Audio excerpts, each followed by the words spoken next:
We're rolling. Hi, I'm group leader, Mariah. Let's see.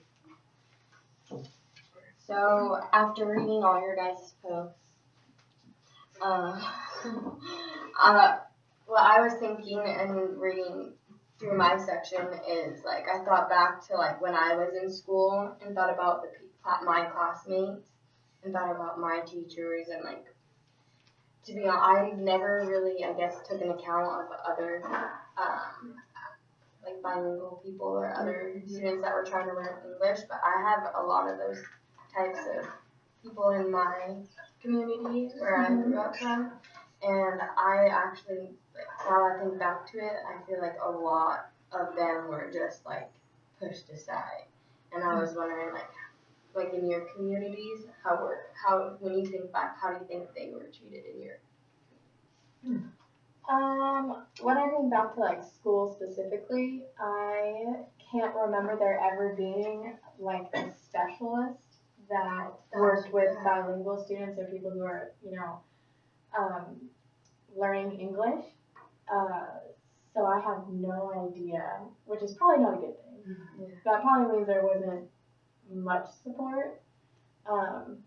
Were you from a diverse population where there would be a big need for support or not? I feel like I'm from Cedar Woolley, and so people tend to think that it's like very white, but in reality there are a lot of students who, English is not their first language, or they've had interrupted education. But I can't remember there being like a specialist to work with those students. Yeah. I don't remember there being in elementary school. I moved around a lot when I was little, so I went to 2 elementary schools and 3 high schools in my middle school.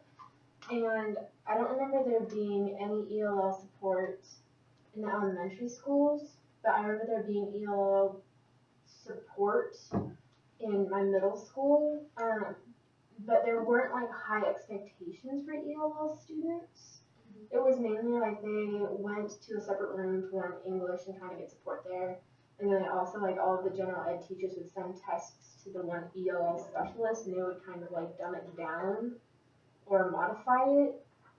But I say dumb it down because it really wasn't a good program. It was kind of like they just kind of put these ELL students in one special area and then didn't really do anything about it. There wasn't much coming from like teacher support.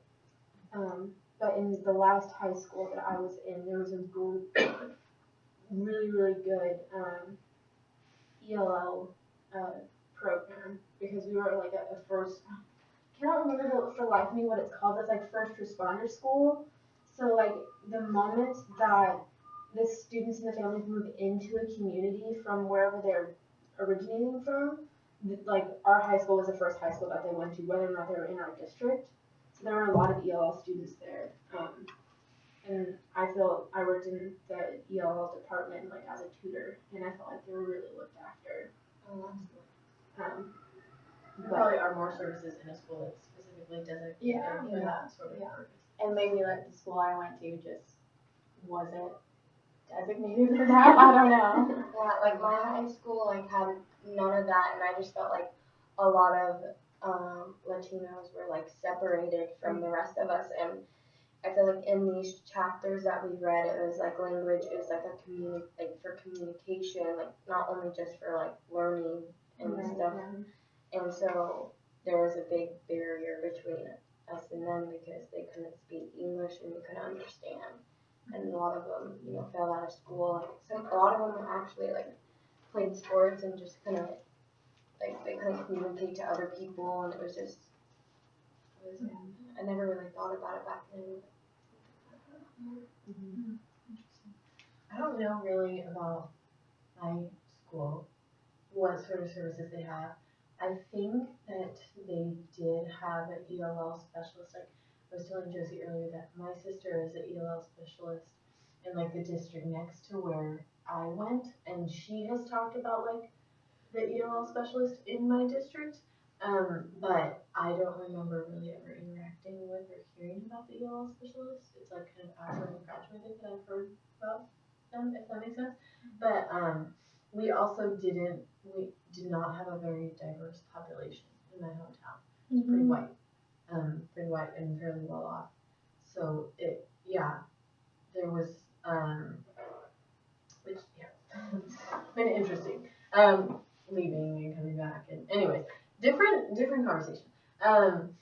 But we didn't have. So I don't know if because I didn't see that if that was because there wasn't the services Or there, you weren't or looking. if I wasn't looking. Yeah. If I was That's how aware as a high schooler. it kind of is for me. And I was just remembering those. We had a completely different high school too. We had Cedar Woolley High School, and then right next to us was State Street High School. And State Street High School was a school for people who needed like extra help or who had special needs, not special like education, but special needs. So like people who were moms, like high school mothers, for instance. So I'm wondering if that might be where. Was it sort of like an alternative high school? Yeah, kind of. We had an alternative high school. Yeah. Campus and then we had Taste Freedom, which is the same sort of thing. Yeah. So I'm wondering if that's where they housed. I don't know. Like housed the department, you know? Yeah. How about you, Lucas? What about your My previous experience. Yeah. Like in your education? I've kind of always gone to like I went to one elementary school. In high school, I switched high schools at one point, which like was unfortunate. Which kind of took place, and then I ended up I went to Chrysalis High School. I was originally at Redmond High School, and at Chrysalis High School was kind of like one-on-one learning that occurs. So I got like kind of my own schedule that more adapted kind of to it, and with the time that took place, I eventually kind of got used to it, but it was a nice experience for me because the teachers there were like always like kind of willing to listen to me, and so I found that always like really nice, and I kind of like just relaxed, and then I take a step back in my learning after I switched high schools, and that was perfect right there. But there's it relieved a lot of pressure off me at a certain point. Do you know about like other students in this school? Like it sounds like it's pretty independent, so maybe you don't know what your students' experiences were like, but like ELL students and any sort of individualization, especially. I didn't necessarily know them that well, and like the only time I would see them was during the time where it'd be like kind of during lunch, like when there'd be a lot of the kids would gather around at the tables. So it was like a pretty like kind of like pretty quiet place that I was at. Because Chrysalis High School is like it's a very different kind of school, and also but a lot of the kids seem nice, and I don't have to really it's a lot kind of a process I think back on, but yeah, here I am now. Cool. Do you have any questions about like ELO? And what was your original question? Just like I just want to know what people like how their high school experiences of ELL learners and how it played in there. I wonder how it's changed too. Yeah. Like, because I was in high school 10 years ago. You know? So how has it changed even from just 10 years ago? How's what, like ELL services? Or I feel like they've Yeah. had to improve because I just feel like we keep getting more new research and research as well as more population. and more incoming. And I feel like it's more of a demand now, maybe than it was. it's at the forefront And of it's- people's yeah. minds, maybe. Yeah. Because, like, we had, like, I remember there being a lot of, like, special education resources, and That's it what was I very remember, too. prominent, and it was very, like, in the open at our high school, so I wouldn't imagine them. I feel like if there was an ELL program at the school, like, we would have known about it. Yeah, that's. So that's what I'm wondering is maybe it just wasn't there 10 years ago. Yeah. I worked very closely, like the student body actually had clubs that worked very closely with the ELL students. And so we went in and we did tutoring every Tuesdays and Thursdays after school, and it was more of just like if they needed clarification on a project or on something, we were there to give like an alternative word phrasing to it, because it's that academic language versus the social language, which takes it's different like acquisition times. But we went through and we explained what Thanksgiving was and what we do around Halloween and like our traditions during Christmas. I had to do that with the ELLs this past summer from South Korea and explain to them what St. Patrick's Day was. Yeah, it's just like little things like that. That one involved. Or like, why do we carve pumpkins and just put them Yeah. outside to rot when in most cultures, like, you eat pumpkins? Yeah. And it's like, well, no, it's a tradition here. And like, we put together like this whole Thanksgiving feast and we had to explain Thanksgiving to them. And it was very, very eye-opening because it's like, we as the dominant, I'm assuming we all identify as the dominant race. We don't really see that because we've grown up in it. But I'm sure that if we were transported into like a different culture, that we would feel the same way. But I remember ELL being very, like the ELL program in my high school being very, very strong and very present. What high school did you go to again? I went to Ferris High School. It's in Spokane. Okay. And Spokane is a very, I don't want to say like a diverse society, but we have lots of different ethnic groups present. Yeah. The like geography of Spokane is that we have South Hill and then it goes down into downtown and then goes back up into Northtown. And South Hill is kind of like the uppity up area. Yeah. I remember driving through it and being like, Yeah. that was supposed to be where all the people live. Yeah. And then Northtown is usually, there's like a really big Russian population there. I was actually talking about this today with the ELL specialist because she was talking about how Russian was the second most spoken language. It makes me feel like I'm at home because like in Spokane, Russian is like the second language that most people know. And that's what you hear like when you're at the grocery store and everything like that. So it's very interesting. Like here, Punjabi is a very, very present language spoken, and like the Sikh culture is very, very present here.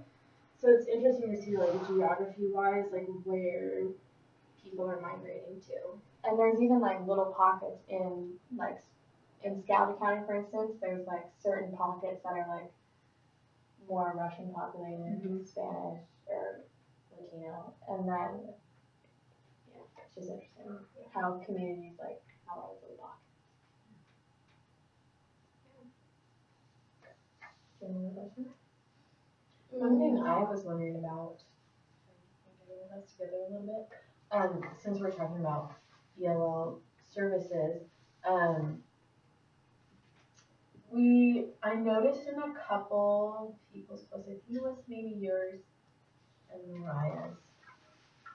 Sorry, I know I have something and I'm trying to piece together what my thoughts were again. And mine. We all talked a little bit about something about, yeah, I remember typing it. Like using language across subjects. I'm so That's passionate. something that is important, that like you can't really separate language from learning.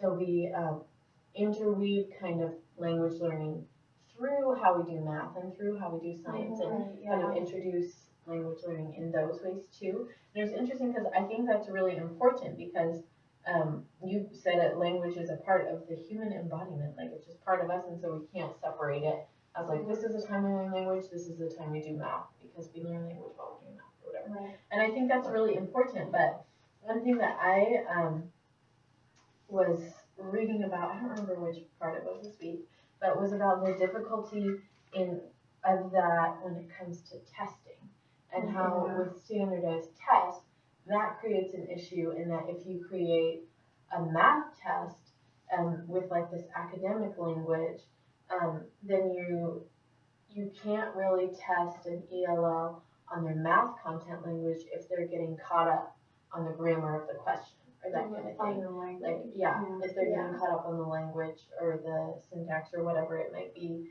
then it kind of is a barrier from actually assessing their content understanding. So I thought that was really interesting, kind of like this really beneficial part of interweaving it. But then when it comes to assessment, like how do we create assessments that don't favor like language learners or the non-language? Well, also what I was thinking about is like, is there a way that we could maybe help them understand that academic language before giving the test, prepare them better, like whether it's spending extra time or. Well, but then that brings up also like the teaching to the test thing that's going on right now. So it's like you're in the classroom and you have this curriculum that you're supposed to teach, and it's all leading up to taking the standardized test. So that's like learning the content, but then also learning the academic language that goes along with it. But then you're missing out on all of these practical skills and all of that, and also making it relevant to your students, like seeing yourself in the curriculum. And individual instruction. So like being able to adapt to an individual's needs is taken away in a sense because of standardized testing. But like you said, how do you balance it out? Because they need to know that academic language for the test, but yet you also want to make it independent to each student's needs. Yeah. Are there resources like hearing it? I know that. I was in my practicum last winter. We had several Latino students who they weren't tier 3, I think is what you call it, which is like the newcomers that come in and they have very little language skills. Okay.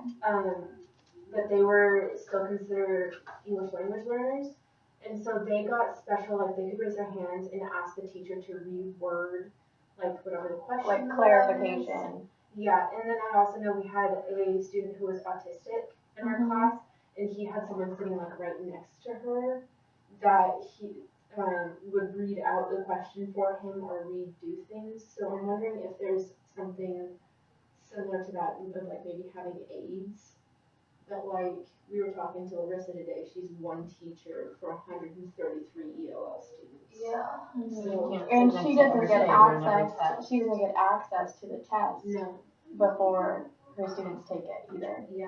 So she doesn't. How are you supposed to know the problems that might arise because of language? I don't understand. It makes no sense. Like, how are you supposed to take a test? Maybe like when you're teaching the curriculum, you could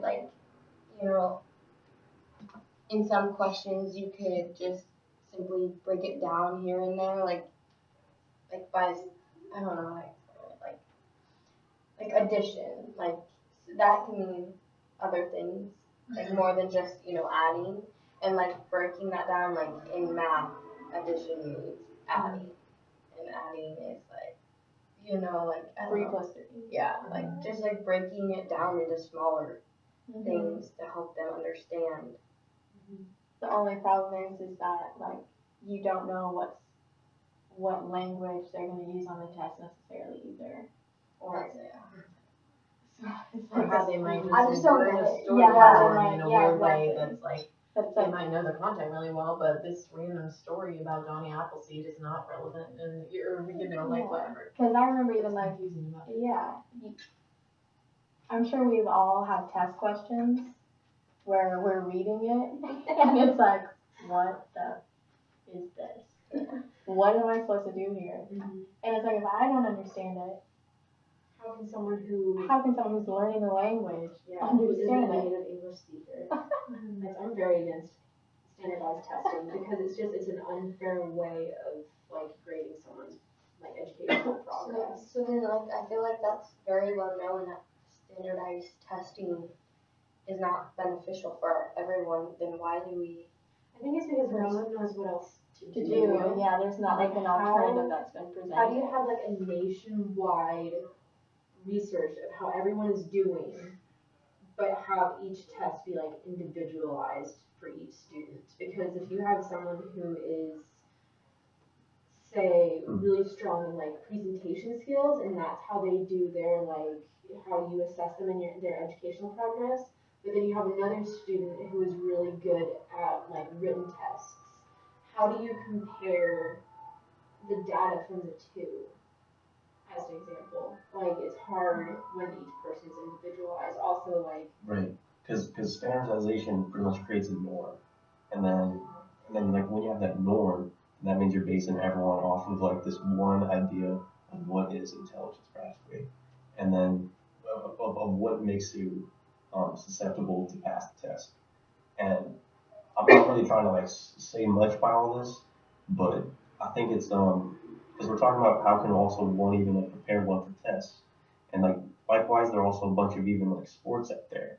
Like what I'm trying to say is there are multiple methods for one to be able to prepare for these other types of tests, and I think it only takes place through a way of creativity, and by going through creativity, one can really kind of figure out which way and how to essentially prepare one for a test, because we talked about also one on like how an autistic child can have a parent with them or something, and and I think that like it's definitely like one viable way to prepare a whole class is by having like these kind of bystanders to help watch over and overwatch a classroom. It helps break down the students to a point of where they get more kind of individualized learning that takes place.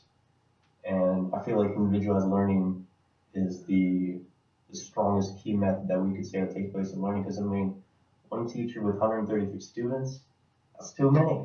That's too many. well, and that's like having individualized education sounds like a great idea, and that's I think Is it feasible? Right. That's what I'm saying. There's no funding. That's what I'm saying. But if there are like multiple like overlooks, overwatchers, or mentors that could help kind of break down the classroom instead of being one teacher and 133, you know, at least like two is better. Like two teachers for 66 or something like that. I can't do the math.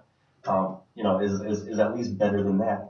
Right. That's at least, you know, it's still a grossly high number for one teacher with all those students, but. And I totally agree. I think that like this one ELL specialist should have like what do you call it, the overseers. But I think we've all heard this, is that right now in the educational field, teachers are in high demand because people aren't going into the teaching profession as frequently as they have in the past. So one, like funding to fund the people who are there to help individualize education, there's no money to pay them.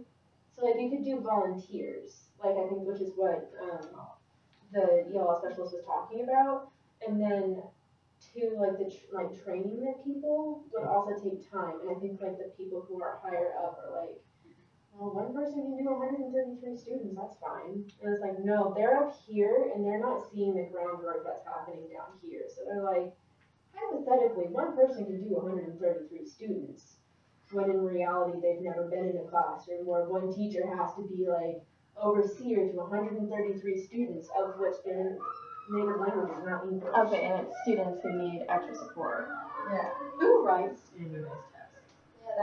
That's a great question. Old white guys is who Who really wrote? Like, is there an agency? Is there or like, are they the like OSCI? teachers for a long time? Yeah, or the are they teachers. like Well, I know with like writing degrees? the people who- have been in a classroom, like policymakers have never set foot inside of a classroom.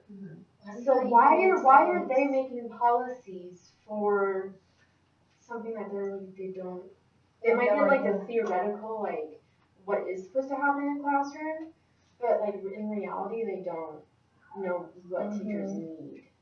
I think one thing that was interesting as we were reading, I noticed kind of like one of the goals in like the No Child Left Behind Act seemed to be for providing like better quality education for everyone, and one of the means of that being like having better teachers. Yeah. So we want teachers, we want to have this standard thing so that we don't have some teachers who are just like getting by, not really teaching anything important. Yeah. So we need to have kind of some accountability for our teachers, which I think is a great goal. But if accountability just means like uniformity, that's not necessarily I feel like beneficial. the No Child Left Behind Act in its like has a good heart. Like, well intended. It has a good heart. It needs to be you know, I can't think of the word. Not how it is. Yeah. Like it needs to be updated and changed and because it has like good intentions. Goals, but not the means to exactly those like goals. how they're assessing those goals is and objectives is kind of I don't think the best way. And I don't understand how in the government like how if you have something that's just what it is and you can't like modify it. What do you mean? Like that? it's either like this is the No Child Left Behind Act or it's not or we're gonna get rid of it. You can't like change it and modify it. Yeah. It's either like all or nothing. Which is just that goes on with other politics too. What do you guys think of what was the other one that went along with No Child Left Behind? Oh, like the English English only. English only. Yeah, English Which only. was in a couple states. I had a little trouble understanding what. It seemed like it didn't say that much about what that actually. It didn't really say much. But does it encompass like what it says like English only, like they don't allow their students to speak their native languages within? I don't know. It seemed like what I That's don't what know I would what guess. If you extent say that would English be. only, like I would feel like they could only Like English only in the academics, or like if you English have your only student, and like a student at lunchtime, or They need like, to or what does that mean? I doubt it would be like at lunchtime and unless they're really Assuming not that. I it don't know. was vague to me. It just makes me feel like it's slightly outdated because we've read so many articles now with research saying that if you support your student within their native language as well as obviously in English, they do better. Yeah. So it makes me wonder like where this English only act is coming from. yeah, and Plus, like, I feel like to learn a different language, you need to be, like, fluent in reading, writing, and speaking your own first language so you can understand. language Yeah. acquisition. Yeah. Oh, and that's like Marissa was talking about is that she's teaching these Slavic children how to read and write in Russian, which is then gonna like go into supporting their reading and writing in English because at home they're speaking Russian, but they're not reading and writing in it. So it's like they're doing this dual support system. And that's So how is testing does not gauge that at all either. No. So it's like these students, I feel like they're like, as you said, they're kind of like learning twice as much, yet it's not being shown that they're learning twice as much because of these English only classrooms. So it creates like a conflict in the sense that they're not really being gauged on how much they're actually learning or Or their progress. Yeah, like not trying to say much, but yeah, the progress isn't being tracked, and it goes back to like the mentors, as what not just one teacher, or even just an overseer for the teacher or whatever. Or like an assistant to the teacher, like a co-teacher or something like that. The parapro. Well, I want to know, like, how the teacher is helping the student read and write in Russian if you don't know that language. You know what I'm saying? Larissa does speak. She does. Yeah. Okay. I think her native language is Russian, or one of the, because like I know Russian, Ukrainian, and like Slavic languages, they're all very like interconnected. They're from the same root family. Yeah. So you can like jump between all of them fairly easily.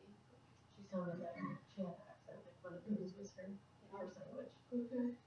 I think that's some of the other ELL teachers that I've met in my past education have been like English native speakers, but they went that like beyond as a teacher and they learned Spanish or they're learning phrases in their students' native languages.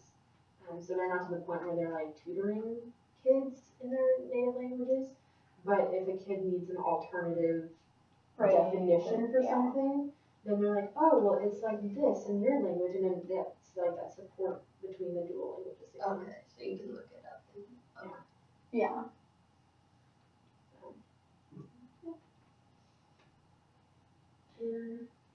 Speaking of standardized testing, in another class this morning, we were learning about standardized testing, and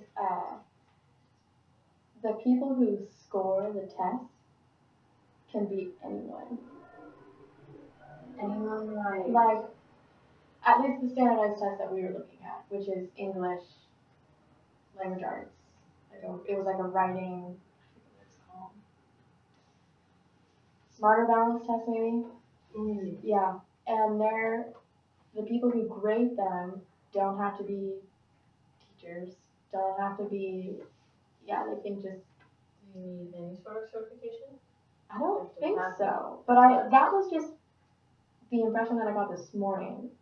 So the people grading, not only is it super subjective, like what constitutes content over grammar and like that kind of stuff, right? But I would assume they at least train them. yeah, before but they they are only just like hand them a test and they're like, they have give it a 2 percent. minutes this is just for English language arts. 2 minutes per test. 2 minutes per test or per question? Per essay. So yeah. So like they're grading. Yeah. Did you guys ever take the AP tests in high school? I wonder if they did that the same way, because I know that like my AP environmental science teacher, like every year he would go to the conference or something where they would all grade the AP tests. Yeah. But yet he's also like a teacher in that field, so I'm wondering, I can't remember if they let like volunteers come in and like grade AP tests. Yeah. The AP tests are also standardized tests too, right? Yeah. Yeah. I think so. But you have like response questions, But because I remember like most of my AP classes, like all you did was teach to the test. Like in my AP chemistry class, like that was every single day up until I think it was like May 21st or something. And then once we took the test on May 21st, everything after that didn't even matter. We didn't even do anything. No, that's how my calculus class was. It was like up until I think it was like April, it was AP test. This is what's gonna be on. This is what's gonna be on. This is gonna be on. And then after it's done, you're like, well, what do we do now? And then you're not graded. You're not really anything because you took the test and. Well, it's like the students that want to deviate from the curriculum from the test, or the teacher wants to deviate, you can't. Because if it's not on the test, it's not being taught in the classroom. Yeah. So it's like, all right, now I've known these, like, I've been tailored to diagnose or like dissect what an atom is, and like which compounds go with which compounds, but like, I don't remember because I memorized it for the test, and now it's gone. So. Do students' tests reflect, like, have a reflection on teachers' pay or teachers, like, getting fired or anything? Or, I don't know, like, if you have, I know, like, it can affect, so, like, if you have a school, right, and you get poor performance.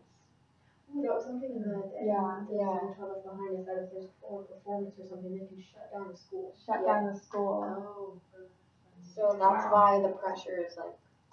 Yeah, so that's why teachers are so motivated. Motivated There's part of me that's like, why don't all the teachers just say screw it, like forget about your test and teach what they should teach or something? But if that would affect the funding, then that would just create a worse cycle of Exactly. Yeah. if you don't give, And you're not gonna have the classroom materials you need or whatever. I think it's just a matter, there's gotta be like a happy medium somewhere where you can be creative in your classroom. Yeah. And still be able to have the majority of your students do well on the standardized test, so you don't have like dire consequences or something. Yeah. Our But school will be shut down. yeah, because of you. Yeah. There has to be happy. But it's hard to have that in classes like math and Yeah, science. It might be a little bit easier to be maybe creative in like in the subjects of like English Yeah. and history maybe when it comes to incorporating like the standardized testing. Mhm. Just because I've looked at the like the rubrics and stuff for that's what we do and like I'm in teaching secondary English language arts class right now. So we're looking at analyzing all the rubrics and stuff that they use for the standardized tests. So you kind of have like wiggle room, but I don't imagine there being any wiggle room for math because you have to know, like trigonomic functions before the test. Yeah, like you have to know the formulas to be able to do the problems. Yeah. So even if the class isn't maybe understanding and needs more time, you can't really do that because you have to move on to the next section. cosine, tangent, whatever. I know that like in the I think it was chapter you have to say. Yeah, I was gonna say this ties to like a question that I worked on that was part of called zone proximal. Development. That's it. Yeah. It was talking about how like one thing that you learn, you can't just like immediately do sine, cosine. Like one learns first. Like you first learn addition, you first learn subtraction, you first learn multiplication after that.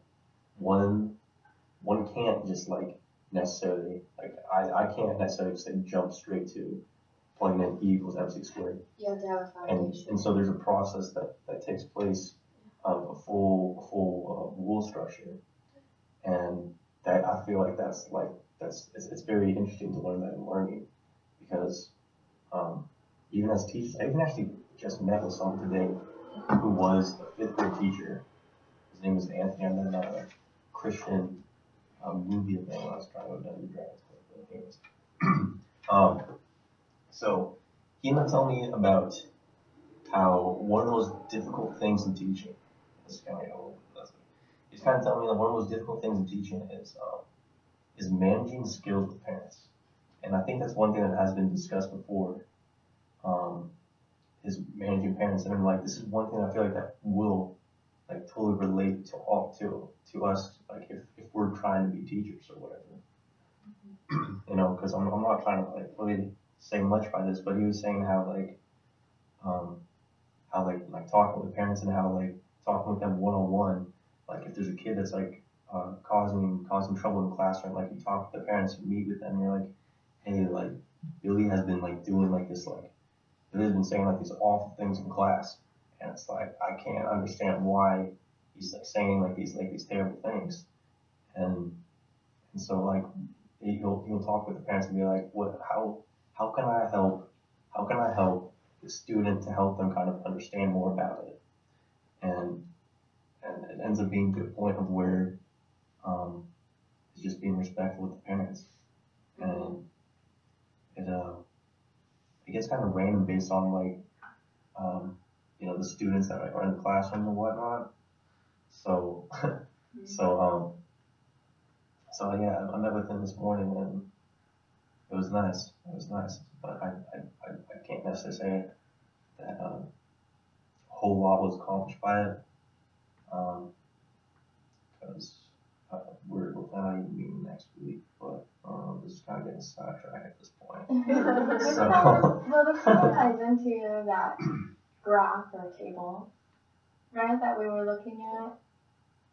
3.1, 5.1. Right. About like the different What influences teachers and one thing that wasn't on there was parents. Mm-hmm.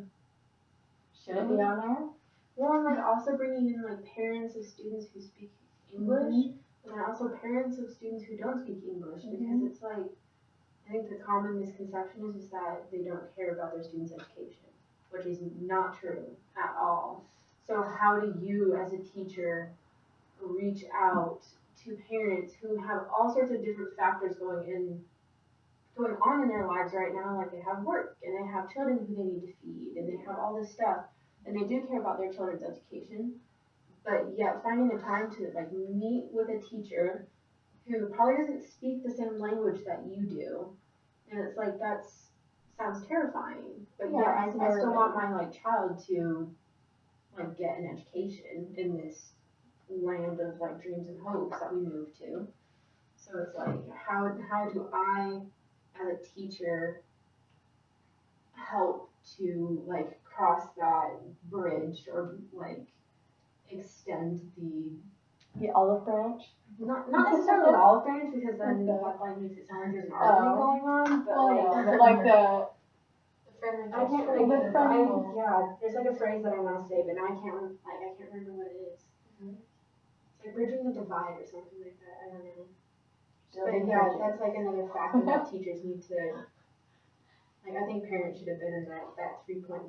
Yeah, and when I was reading, I didn't really think about it, but then when Lucas was talking, I was like, oh, parents, that should probably be under something that influences how teachers teach, because you're not gonna, like, let's say you're teaching a book, and then the parent gets a hold of the book or something, and it's like, this is blasphemy, Like a band we need to burn this, we need to burn, and it's like, that's gonna influence how you teach, like, parents influence how you teach, I don't know. I think they do, but I think to some extent, like, we need to not let them too much. Exactly. You know what I mean? Like, I think inevitably they do, but I think parents are very critical of teachers because they're very protective of their kids. Mhm. And so I feel like, I even noticed this when I was a swim teacher, and like, parents would just like, I don't know, just like make random accusations. And you're like, well, you're just literally making something up because you want to pretend like your kid swims better than Well, he does or something. You know? You're not teaching him right. He can't float because you're not teaching him right. I'm like, Yeah. no, your child can't float Can't because float. he's 2. Yeah, and that's what I'm gonna say, because And he it's needs like- more time, because Yeah. that's just developmentally where they're at, and so I feel like a lot of the time parents just kind of like might say you need to change something, but that doesn't always mean that it actually needs to affect your teaching. Because sometimes Yeah, parents I just think want something to complain that, yeah, no, it's true, because that just reminded me of like a story that I heard, that my mom heard about through like the gossip, train of Cedar Woolley, and we had a teacher who was one of like my favorite teachers ever, in 6th grade. And then a few years later, one of my mom's friends went in as a substitute for this teacher, and she saw like the grades, that she had put on their essays or their short stories or something like that. And the substitute had a son in the classroom who got like a C on the paper, and then another student got an A. But the student who had an A the paper wasn't as good as the student who got the C, but the student who got the A had improved drastically and had interrupted education, came from a very like poverty, poverty, just had a very hard, A different life. had a different life, and so didn't have the supports at home that the student who got a C was. And the teacher's explanation was that this student showed great improvement off of the suggestions that she had given him, and student C didn't make any revisions or whatever to the draft, and so they got a C for it. And the substitute took this to like the principal, took this all the way up the food chain, and the teacher never changed. That just reminded me of that story. I kind of agree with that, like you cannot compare students, because like one person's A effort might be like equal to another person's like you cannot compare, but yet like when those grades go into our standardized like data machine or whatnot of our nation, it's gonna show that one person got an A and one person got a C without any like background. Yeah. Do these go into a standardized? Well, you have You know, that was like my ask. you have to turn grades into the state. Yeah. So, but I totally agree with like if a student makes improvements. But also, yeah, like I feel like people should be rewarded for improvements, like no matter how small or how big. Or I don't know. It sounds like that person maybe deserved an A, maybe like from what their background is. I probably would have seen Mm-hmm. How discouraging is it going to be for ELL students if they are just learning a lot, but they're just not, I guess, feeling a like native they do, speaker, so they always see it F and F and F, then they're not going to be motivated to learn. So I kind of had a question about it. Was like, where is that line? Kind of like you were talking about. Like, where is like how do you make it? Like, is that fair? I personally think it's fair. But is it kind of like what truly we fair? talked about one week about the difference between equity and equality. Yeah. It's like, is it the more equitable thing to do to consider the circumstances and the improvement and those sort of things and take those into account rather than just like taking a snapshot of the one essay? Or maybe, you do grade them fairly and maybe you give them a C too, but you go up to that person individually and be like, you made such great improvements. You keep making them, you'll work yourself up to an A. Like set aside to make time to make sure that they know they're improving. Yeah, if for some reason you can't ever, like, if you don't feel like you can, I don't know, like, Yeah. Well, I think that in our society, B's and C's are considered bad. Like if you get, like in my family, like if you don't get an A, like everything else below is failing. And it's like, no, like B's and C's are okay. Like if someone, I'm trying to figure out how to explain this. Like, well, people's different work levels are different. Yeah. So one person's A might be another, or one person's C might be another person's A. Like, speaking of my own family, it was common for me to get A's and B's. And if I didn't, my parents were always like, well, something must be wrong with the teacher or something like that. But my brother was very bad at testing. And a lot of your grades, like in high school, for instance, are based off of like tests, at least in my school. And so his grades, if he got C's, were like, oh, that's how they're celebrated. Yeah, great job. And if he got a B, like, praise the Lord. Yeah, you did so good. You worked so hard. And yeah, so it's all kind of, but yeah, it's true. Like people who get, I know families who, when their student or like when their child got a C, it was like, even if it was a subject that they weren't good at, like I never got a very good grade in art. So my parents, which should be easy, but I never got a good grade in art.